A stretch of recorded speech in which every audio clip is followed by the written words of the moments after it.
I'm going to be doing a summary on everything we know about Artifact so far. A couple of days ago, Valve did a press release on Artifact which showed gameplay, screenshots, and even some artwork of new heroes. So let's get right into it. So first off, we have the release. It's going to be out before the end of 2018. Yet there's a video where Siractional Sax is doing an interview and he says this. Okay, so you can't comment about a new hero then? Or like what you think would be cool for a new hero? No comments. No comments. No comments. Okay, fair enough. Okay. Watch TI. Just from that little clip, you could assume that something pretty big is going to happen at TI8 in terms of Artifact. I would assume that, like, from a marketing perspective, it makes a lot of sense to release the game either just after TI, maybe at the end of August or middle of August or the start of September. Now, the other thing that Valve said is that it will be released before the end of 2018. They don't want to put an exact number on it, and this is kind of going with Valve. They don't like to push for exact deadlines. Now, the other thing that's really cool is the Source 2 engine is coming to mobile, so iOS and Android, but the release for Artifact won't be till mid-2009. But what's really interesting is that it's currently working for Dota 2 at the moment, and you can watch Dota and play it on an iPad at the moment. So this means that there could potentially be a Dota app in the future where you can just watch tournaments. So this means that you don't have to use a Facebook app just to be able to watch an ESL tournament. But the thing is that this is really cool. It's like a milestone as such for the developers at Valve. But you don't really see this as a gamer, what's happening from the developer's point of view. The other really big news about Artifact is that straight off in the first quarter of 2019, which is from somewhere in January up to the end of March, there will be a $1 million tournament. Pretty big news. But the other thing that's pretty big news is that Artifact is not free to play. The reason for this is to basically work around the economy, because if you're giving items to players for free, then that kind of devalues the whole economy as a whole. That Valve wanted to be important that when you buy an item that it maintains its value over time. As well as this, they're trying to stay away from the pay to win model, and they're trying to focus on making the game social and focus on trading via the Steam marketplace. As well as this, the profits from stuff like compendiums will go into tournaments. So you'll have this kind of crowdfunding idea that's also going on with similar tournament to the International. Now, talking about the decks and the cards that you actually get, the deck building is supposed to be a significant experience, and opening packs will be a social and competitive experience. So this gives me the idea that Valve are trying to push this idea of communication and knowing what other people are doing on your friends list. There are also plans on being bargain hunting, which will be a key element for strategic deck building. So I assume this will be through trading cards on the Steam market. And there will also, most importantly, be support for user-generated content. So apparently you would even be able to make a CSGO card game if you wanted to. In Dota, we have IceFrog. He's considered one of the major people who were involved in the creation of Dota and its origins, and he's also the person that pitched the idea to Valve and got them to make a full standalone game of it, which results obviously Dota 2. Now with Artifact, there's a guy called Richard Garfield, and he made Magic the Gathering, which is one of the longest running card games that's still popular today, and he literally came up with the idea of Artifact before even Hearthstone was released. It was 4 years ago or something, and now it's turning into a game. And originally it was a trading object game. It was like a prototype concept. The other thing that's interesting is that there'll be no single player campaign, but there will be an AI that you can play against, and this AI is supposed to help you get better at the game or learn the game in general.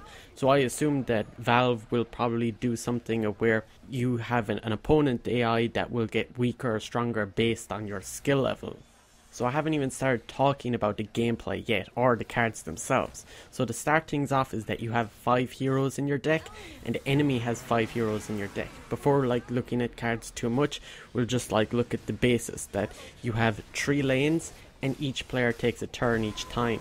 At the end of each player's turn, it turns into the shopping phase, which you were previously in the action phase. During the action phase, you can decide where your cards are being placed, and they will attack the enemy across from them, or there's an arrow which shows on the top of the card where it will point either off to the left or to the right or the middle, and you can only attack the nearby cards. But the one really interesting thing about the game as a whole is that you can have as many cards as you want. On a single lane there can be over 100 cards. Apparently you could have 100 creeps in a single lane, which is kind of insane, and it makes it so that it's a game that can only really be played on computers and not really in a card game, like a physical card game. So from my perspective, it seems like that there's 3 different categories of cards. You have a unit card, which can be either like a hero or a creep or a summon. You also have an item card, which can be applied to heroes, and ability cards, which seem to be either playable on a hero in a specific lane when you're highlighting it, or it seems that you can attach it to a character. I'm not really sure, they might be separate things. But the really cool thing about it is that the rarity of cards is not really a thing. It's more of that you have red card, green card, blue card and a black card. This also matches the logo, and apparently each color has its own personality, which themes what its card does exactly, which is kind of this whole thing. And now you have to also think about colors and not just what the abilities that your card can do. When a hero card is destroyed, it respawns after a certain amount of turns. Now, the other thing that's really important to know is towers. So that each lane has its own tower, yet the middle lane has an ancient. So what happens is that you win the game when you destroy 2 lanes. So you can either destroy an ancient, which is 80 HP, and 1 tower, which is 40 HP, or destroy the 2 towers, which I'm pretty sure is like the left and right lane. The other thing that I noticed is that when you place a hero card down, that they appear faced upside down rather than played upwards and revealed at the end of a turn. Now, the other thing that's really important is that items, that you can apply items to a hero, and there's 3 different types that you can apply, which are a damage item, an armor item, or a health item, which I think they're calling it an accessory. So I think one of the images that there's an axe, I think it is, and there was like a ring of health, it seemed like, but they might be named something else and have a different effect in normal Dota. Now, the other thing is that really important about this, that when you use an item over in the same slot, it overwrites the original one. You can buy items from the gold that you obtain from killing heroes or creeps. Heroes are 5 gold, creeps are 1 gold. The shop opens once every 3 turns. Now, let's go on to the new heroes that are in the game. And one thing that I want to highlight is that these heroes may not ever get added to Dota. There's stuff that I've seen online, and one of the things that was on popular on Orb Dota 2 saying that it will. Like, the developer in one of the videos says that he might. Like, these heroes might be in Dota. It's no confirmation. The first hero is Solar Can. I did a video a couple of weeks ago on Solar Can. I recommend you go and look at it. You can find it on my channel. But the other hero that we've never seen before is this cat creature. Or a lot of people say it's a cat creature. I think it looks more like a werewolf, but other people are saying that it looks like these little guys in the small creep camp. I can't remember the name of them, but his name is Rix. The other thing that's kind of not a hero, but seems like a queen creep. We might even see this in Dota at some point. I think it would be really interesting to have a new version of a creep. So we have like the range creep, the siege creep, and the melee creep. But what if we had like a 4th type? That would be pretty cool if they added something like that into Dota. There's also confirmation that there will be stats built into the game for players, and there'll also be a replay system, which is really important if you're trying to build a game into an esport, and it's pretty obvious that Valve are trying to do that with the first tournament being $1 million. That's the initial prize money. Now they'll probably do crowdfunding with that too. Now going into the decks themselves, there's 40 cards in each deck, and it will include 5 heroes, as I mentioned earlier, that you start with 5 heroes. The other thing is that you can only include 3 copies of each type of card in your deck. There also seems to be these improvement cards which allow you to cast spells on different lanes for a defined number of turns, like spawning a barracks, which will get more creeps per turn. The other thing is that cards are tradable. It will start out with over 280 cards, and there should be 44 heroes. And the last thing that you might have been really curious about, what are these like little guys that are like little dragon guys? They look like Grevelings, but they're actually called lane imps. It seems to me that they're more of an aesthetic thing to make the game look interesting, but they may not actually have a specific mechanic around them.